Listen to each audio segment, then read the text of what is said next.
hasta las tijeras.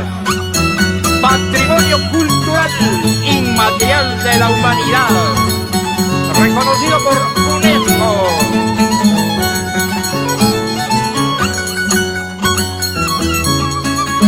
Un orgullo para el Perú, Ayacucho.